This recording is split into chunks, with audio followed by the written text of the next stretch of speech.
بسم اللہ الرحمن الرحیم۔ السلام علیکم۔ جس طرح حکومت محاذ آرائی پر اتر آئی ہے، سپریم کورٹ پر حملے کر رہی ہے، صبح سے لے کے رات تک، رات سے لے کے صبح تک صرف یہی کام ہو رہا ہے کہ سپریم کورٹ کو کس طرح سے گھیرنا ہے، سپریم کورٹ کے خلاف اب کرنا کیا ہے، کس طرح جو فیصلے آ رہے ہیں سپریم کورٹ کے ان سے انحراف کرنا ہے اور ان کو کس طرح سے روکنا ہے، ان پر عمل درآمد کس طرح سے روکنا ہے، چیف جسٹس کو کیسے نشانہ بنانا ہے، اندر سے ڈویژن کیسے پیدا کرنی ہے۔ اب اس سب میں بہت اہم کردار ہو گیا ہے وکلاء کا، اور کیونکہ حکومت یہ سمجھتی ہے کہ جو بھی سپریم کورٹ فیصلہ دے دے، اگر ہم ڈھیٹ بن جائیں گے اور ہم کہیں گے ہم نے اس پر عمل نہیں کرنا تو سپریم کورٹ کیا کر لے گی۔ حکومت ہماری ہے، ادارے ہمارے انڈر ہیں، ہماری پشت پر کھڑے ہیں، ہم ایک مافیا کی طرح کام کر رہے ہیں تو مسئلہ نہیں ہے۔ لیکن مسئلہ اگر ہے انہیں تو پولیس کا یا دیگر اداروں کا اتنا نہیں ہے، وہ سب ان کے کنٹرول میں، جتنے بھی ادارے ہیں وہ سب انہوں نے ساتھ ملا لیے ہوئے ہیں۔ جتنے بھی ادارے ہیں تمام سے مراد میری تمام کی ہے سوائے سپریم کورٹ کے۔ اور اب معاملہ یہ ہے کہ وکلاء کا کردار بہت زیادہ اہم ہو گیا ہے، بہت زیادہ اہم، کہ اگر حکومت کہتی ہے کہ جی ہم نہیں مانتے، خبردار پولیس بھی جو ہے عمل نہ کرے، یا نہیں جی جناب یہ حکم دے دیا ہے کہ اب یہ جو قانون آ رہا ہے تو اس کو روک دیا ہے، نہیں یہ ہو کر رہے گا، ہم تو جناب اب چیف جسٹس کو مانتے ہی نہیں ہیں، بینچ کو نہیں مانتے، اور توہین عدالت ہم کریں گے، جو مرضی کر لو، کیا ہم سزا ہی نہیں ہونے دیں گے، کہیں گے تو اس پہ عمل درآمد نہیں ہونے دیں گے۔ تو یہ سب اتنا آسان نہیں ہوگا، کیونکہ وکلاء جو ہیں اس وقت پاکستان کے وہ پھر اتنے چارجڈ ہیں، اور وکلاء تحریک ایک طرح سے شروع ہو چکی ہے۔ اور میں نے آپ سے عرض کیا نا کہ سب سے اہم کردار اب اس لڑائی میں، اس جنگ میں، اس محاذ پر وہ وکلاء کا ہے۔ اور وکلاء میں جو شخص کامیاب وکلاء تحریک چلا چکا وہ ہے اعتزاز احسن۔ اعتزاز احسن کے بیانات، ان کا کردار، ان کا وکلاء سے خطاب، ان کی سٹیٹمنٹس اس وقت بہت زیادہ اہمیت اختیار کر گئی ہیں۔ اور اعتزاز صاحب نے اب جو بات کر دی ہے شہباز شریف پر تو بجلیاں گرا دی ہیں۔ نہ صرف شہباز شریف صاحب بلکہ ان کی جو لیگل ٹیم ہے ان سب کو اڑا کر رکھ دیا ہے۔ اور اب یہ بھی نہیں کوئی کہہ سکتا، کوئی شخص کہہ سکتا ہے کہ نہیں جی اعتزاز صاحب تو ایسے ہی کہہ رہے ہیں، ان کو کیا پتہ قانون کا، یہ تو ایسی بات کر رہے ہیں۔ کوئی یہ دعویٰ نہیں کر سکتا، کیونکہ اس وقت بڑے سے بڑا قانون دان بھی یہ نہیں کہہ سکتا کہ جناب اعتزاز کی جو بھی بات ہے، اعتزاز احسن صاحب کہہ رہے ہیں اس کی کوئی اہمیت نہیں ہے۔ انہوں نے اب تو واضح کر دیا ہے کہ 2 دن کی بات ہے شہباز شریف کی، 2 دن کی بات ہے، شہباز شریف کی نااہلی 2 دن کی بات ہے، بس اتنے میں کہانی ختم۔ اور انہوں نے اپریشیٹ کیا چیف جسٹس آف پاکستان عمر بندیال کو کہ وہ ڈٹ کے کھڑا ہے، وہ نظریہ ضرورت کے خلاف ڈٹ گیا ہے، وہ امریت کے خلاف ڈٹ گیا ہے۔ اعتزاز احسن صاحب نے شہباز شریف کی نااہلی کے حوالے سے کہا ہے کہ 2 دن کی بات ہے صرف۔ چیف جسٹس عمر بندیال ڈٹ کر آئین کے ساتھ کھڑے ہیں۔ اب نجی ٹی وی کے پروگرام میں انہوں نے گفتگو کی ہے، اور مسلسل جب سے یہ سارا معاملہ شروع ہوا ہے ساری بنیاد یہاں سے ہوئی کہ جی آئین سے انحراف کیا گیا، الیکشن سے بھاگ گئی ہے حکومت، اور اس کے بعد اب یہ سارا کچھ اس کو کرنا پڑ رہا ہے، اور یہ حملے اور یہ سارا معاملہ۔ تو اب تب سے اعتزاز صاحب مسلسل آپ کو ٹیلی ویژن پر انٹرویوز دیتے نظر آ رہے ہیں، بلکہ انہوں نے تو اب آرٹیکل بھی لکھ دیا ٹریبیون میں، جس میں انہوں نے کہا کہ جی چیف جسٹس کو اب تلوار اٹھانی ہوگی۔ تلوار یعنی اس سے مراد ہے کہ تلوار چلانے سے مراد یہ ہے کہ اب ان کو جو بھی شخص آئین اور قانون کے خلاف آ رہا ہے اس کے خلاف قانون کے مطابق اس کو سزا دینی ہوگی، یہ بات، اور سختی سے اب کھڑے ہو جانا ہوگا۔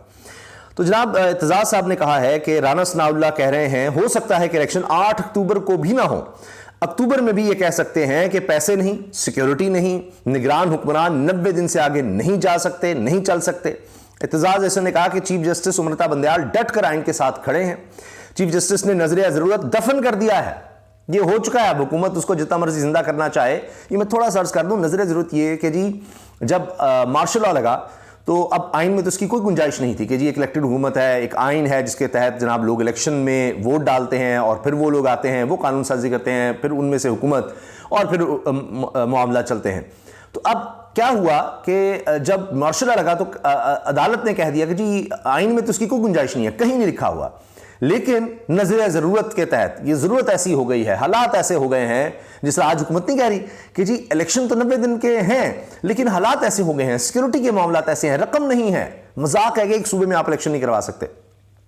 تو یہ جو بہانے بنائے جا رہے ہیں بالکل اسی طرح سے اس کو نظریہ ضرورت کہتے ہیں کہ ہاں آئین میں تو یہ چیز ہے لیکن حالات ایسے ہو گئے ہیں، معاملات ایسے ہو گئے ہیں، تو اس کو نظریہ ضرورت کہتے ہیں، نظریہ ضرورت کے تحت۔ اور اس کے جو بانی تھے وہ جسٹس منیر کہلاتے ہیں۔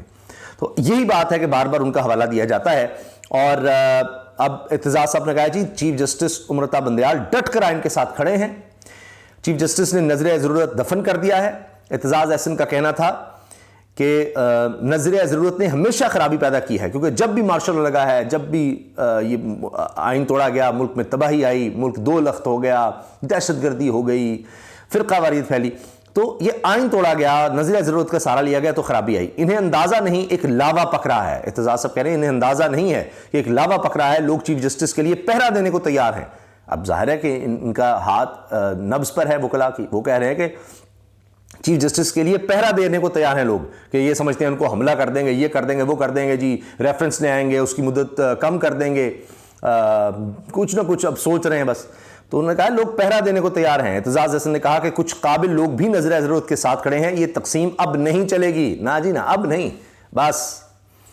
انہوں نے کہا کہ نظر ضرورت کے ساتھ کھڑے کچھ جج ہمارے ساتھ آ جائیں گے، اس کا مطلب ہے کہ اعتزاز صاحب کو پتہ ہے شاید کچھ جج ان میں سے ان کے ساتھ آ جائیں۔ ججز بحالی تحریک میں تو نواز شریف جاتی عمرہ سے نہیں نکل رہے تھے، نواز شریف کو این پیٹرسن کا فون آتا تو یہ شیر بن گئے، یعنی یہ امریکہ سے فون آیا تو یہ شیر بن گئے، وہاں سے ہی ڈوریاں ہل رہی تھیں ان کی۔ اعتزاز صاحب آپ کو پتہ ہے کہ لیڈ کر رہے تھے وکلا تحریک کو، تو وہ اس وقت میاں صاحب اور چکروں میں تھے کہ جناب چلو افتخار چودھری آ جائے گا، ہمیں فائدے ہو جائیں گے، سارے ہم کیس سارے ختم کروا لیں گے، وہی ہوا۔ تو اور پھر اعتزاز احسن صاحب افتخار چودھری سے دور ہو گئے تھے۔ تو یہ کہہ رہے ہیں جی اس وقت تو نواز شریف کو این پیٹرسن کا فون آتا تو یہ شیر بن گئے۔ نواز شریف کو اطلاع ملی کہ کاموں کی میں پولیس نے پٹائی کرنی ہے، نواز شریف لیگی رہنما محمد ریاض کے گھر سے 5 گھنٹے بعد نکلے۔ سینئر قانوندان اعتزاز احسن کا کہنا تھا کہ 5 ججز نے بحث سنی، 2 نے نہیں۔ بینچ کا حصہ نہ رہنے والے 2 ججز کیسے کہہ سکتے ہیں کہ انہیں بھی شمار کیا جائے؟ اب اس بحث کے حوالے سے بھی بار بار اعتزاز احسن صاحب آگاہ کر رہے ہیں۔ تو یہ تو یہاں تک کہانی ہو گئی جی۔ پھر آپ دیکھیں کہ اعتزاز صاحب یہ نہیں کہ بس وہ صرف بیانات دے رہے ہیں، پریکٹیکلی دیکھیں کیا کر رہے ہیں کہ 50 بڑے قانونی ماہرین جو ہیں ان کی گول میز کانفرنس ہو رہی ہے، اس کو طلب کیا گیا، اس میں لطیف کھوسہ، اعتزاز احسن اور خواجہ طارق رحیم اس کے میزبان ہوں گے۔ تو یہ میزبانی کر رہے ہیں اعتزاز صاحب، یہ سوچیے ذرا، اور پیپلز پارٹی سے تعلق ہوتے ہوئے لطیف کھوسہ بھی تو میزبانی کریں 50 پاکستان کے بڑے ماہرین سے، قانون کے، آئین کے غداروں جسٹس منیر کے پیروکاروں کے گرد مزید گھیرا تنگ ہوگا، اور آئین کے محافظ چیف جسٹس پاکستان کو زبردست سپورٹ ملے گی اس چیز سے۔ یہ صدیق جان نے شیئر کیا، بول نیوز کے بیورو چیف نے۔ نظر ضرورت نامنظور، ہم آئین بچانے نکلے ہیں، آؤ ہمارے ساتھ چلو، بیرسٹر اعتزاز احسن صاحب نے یہ پیغام بھی جاری کیا، اور تب سے روز وکلا آتے ہیں سپریم کورٹ سے اظہار یکجہتی کے لیے، جو سپریم کورٹ کے خلاف حملوں کا اور دباؤ کا سوچا جا رہا ہے اس پر اعتزاز صاحب نے کہا تھا جی روزانہ پہنچے، روزانہ آ رہے ہیں، اور یہی بات پرامن رہتے ہوئے نظریہ ضرورت نامنظور، ہم آئین بچانے نکلے ہیں، آؤ ہمارے ساتھ چلو، چیف جسٹس تیرے جان نثار، بے شمار بے شمار، یہ پلے کارڈز، یہ نعرے جو ہیں وہ ہوتے ہیں کیونکہ یہ اعتزاز صاحب نے کہا۔ اچھا، اب یہ بھی رپورٹ ہو رہا ہے اعتزاز احسن کی کال پر وکلا سپریم کورٹ کے باہر احتجاج کرنے پہنچے، ان میں سے کئی وکلا کو راستے میں بند کر دیا گیا۔ خاتون وکیل پوچھتی ہیں کہ چوکیدار اتنا طاقتور کیسے ہو گیا کہ ہمارے پرامن احتجاج کو روکے، یہ اتنے خوفزدہ ہیں، وکلا کی کالی آندھی کو کوئی نہیں روک سکتا۔ تو خواتین وکلا بھی بڑی جذباتی ہیں اس معاملے پر۔ پھر جی اعتزاز احسن نے کہا ہے کہ حکومت کا بنیادی مقصد الیکشن میں نہیں جانا ہے، الیکشن نہ کروانے کے مختلف طریقے ڈھونڈے جا رہے ہیں۔ حکمران اتحاد کو جو مشورہ دینے والے وکلا ہیں وہ قانون سے بے بہرا ہیں اور پارلیمنٹ پروسیجر سے بھی واقف نہیں ہیں۔ وہ یہ کہہ رہے ہیں کہ یہ کہہ رہے ہیں جی پارلیمنٹ سپریم ہے، یہ کو برطانیہ سمجھا ہوا، کہتے ہیں آئین سپریم ہے، سب کو آئین کے مطابق چلنا ہے، اور یہ غلط مشورے دیے جا رہے ہیں شہباز شریف کو، یہ بات اعتزاز صاحب نے کہی ہے۔ پھر آپ دیکھیے میں نے اس طرح کہا نا کہ وہ پریکٹیکلی عملی طور پر کام کریں، صرف بیانات نہیں دے رہے۔ اب اعتزاز صاحب نے حال ہی میں جو وکلا کنونشن ہوا اسلام آباد میں، اس سے ویڈیو لنک کے ذریعے خطاب کرتے ہوئے کہا کہ 90 دن میں انتخابات آئین کا تقاضا ہے۔ چیف جسٹس امرتا بندیال نظر ضرورت کے خلاف ڈٹ کے کھڑے ہیں، ان کے ساتھی جج بھی آئین کے لیے ان کے ساتھ ہیں۔ ماضی میں میاں خاندان کی ایک جج کو دی ہوئی ڈکٹیشن ریکارڈ پر ہے، جو فون شون کیا، سارا بتایا اتنی سزا اس طرح دو، ایسے کرو۔ جسٹس منیر کی وراثت نظر ضرورت جس کی وجہ سے مارشل لاء لگے۔ اعتزاز احسن نے کہا کہ آئین کہتا ہے 90 دن میں انتخابات کروائیں، 91 دن نگران حکومت صفر ہو جائے گی، ختم ہو جائے گی، فارغ۔ پنجاب اور خیبر پختونخوا میں الیکشن نہ کرانے کے لیے کوششیں جاری ہیں۔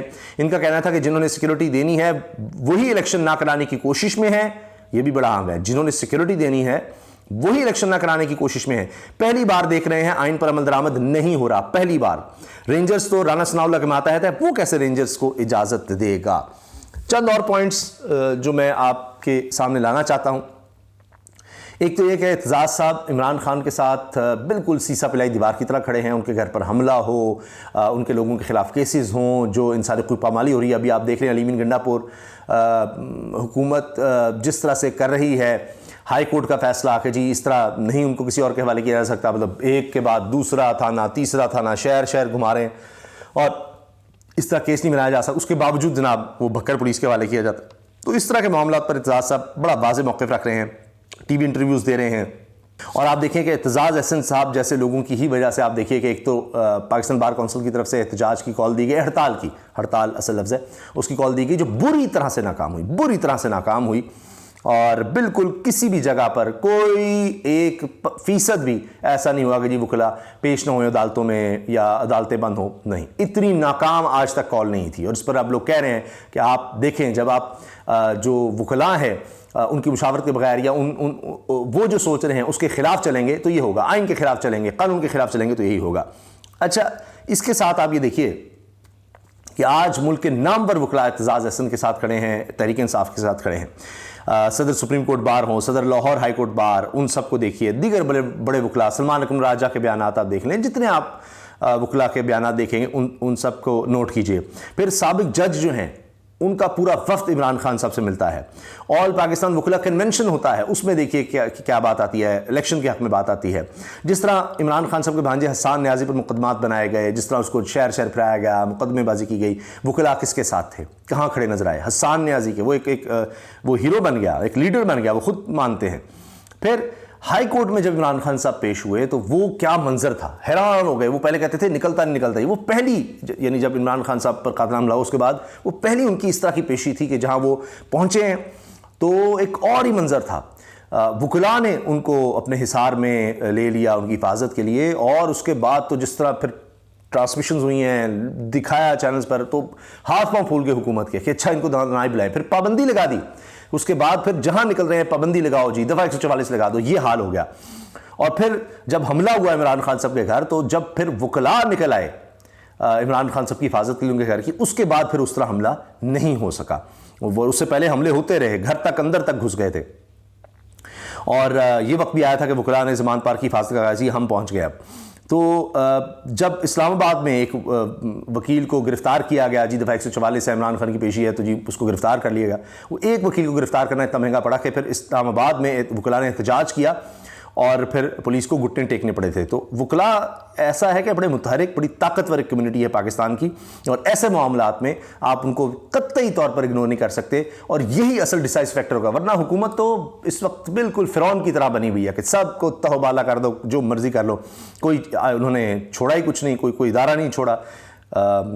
یعنی انہوں نے تو لوگوں سے سب کچھ چھین لیا, روزگار چھین لیا, ان کا کاروبار چھین لیا, ان کی روزی روٹی چھین لی, ان کو لائنوں میں لگا دیا, کچھ بھی نہیں چھوڑا, کوئی ادارہ نہیں چھوڑا.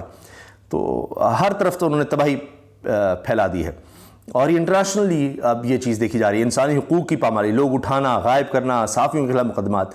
تو اب یہاں تک ہوا کہ آپ کو یاد ہی ہے کہ وکلاء اتنی زبردست تحریک چلاتے ہیں کہ پرویز مشرف کو, ایک ڈکٹیٹر کو, ہلا کر رکھ دیا تھا. پھر اب شہباز شریف صاحب کو احساس ہوا تو انہوں نے کہا کہ اچھا سرکاری خزانے سے لٹاؤ پیسے. 1.8 ارب روپے انہوں نے کہا جی میں بار کے لیے اناؤنس کر رہا ہوں, 2 سوئمنگ پول, ایک خواتین کے لیے, ایک مردوں کے لیے. لیکن پھر بھی بات بنتی نظر نہیں آ رہی. وہ ایک رشوت, سیاسی رشوت کہہ لیں اس کو, دینے کی کوشش ہوئی, مگر وکلاء پیچھے نہیں ہٹ رہے. اور مریم نواز صاحبہ نے بھی وکلاء کنونشن بلایا تھا, تو اس کے بعد ان کو احساس ہو گیا کہ جی اتنا فلاپ ہوا ہے کہ اس کے بعد انہوں نے اگلا کنونشن بلانے کی یا بات کرنے کی جرت ہی نہیں کی. تو اب وہی انہوں نے سوچا ہوا ہے کہ نہیں, ہمارا بیسٹ جو ٹیکٹک ہے وہ یہ ہے کہ میڈیا کو خریدو. ابھی کہتے ہیں پیسے نہیں ہیں, اور آپ دیکھیے اشتہارات اپنی کارکردگی کے, وہ سو کالڈ کارکردگی پتہ نہیں کیا ہے, سوشل میڈیا پر آپ دیکھیے آپ کو ملیں گے مختلف چینلز جو ان کے حامی چینل ہیں, ان پر اشتہارات مل رہے ہیں کہ جی یہ کیا ہے, یہ کیا ہے, یہ کیا ہے. شہباز شریف صاحب کی یہ 1 سال کی کارکردگی ہے, جس طرح مریم نواز صاحب نے کہا نا کہ ہماری 1 سال کی کارکردگی شاندار ہے, شاندار. اب آپ سوچئے کہ جب یہ شاندار ہے 1 سال, تو اگر یہ شاندار نہ ہو تو کیا ہو. تو ابھی انہوں نے آگے جو تباہی پھیلانی ہے اگر الیکشن نہ ہوئے تو سوچئے کہ کیا ہوگا. یہ ہر گزرتا دن بد سے بدتر ہو رہا ہے عوام کے لیے, جس طرح سے یہ حکومت چیزوں کو چلا رہی ہے اور جس طرح سے یہ اداروں میں ٹکراؤ پیدا کر رہی ہے. لیکن اعتزاز احسن صاحب جیسے لوگ جو ہیں وہ ان کے راستے کی, وکلاء ان کے راستے کی رکاوٹ بن گئے ہیں. اللہ حافظ.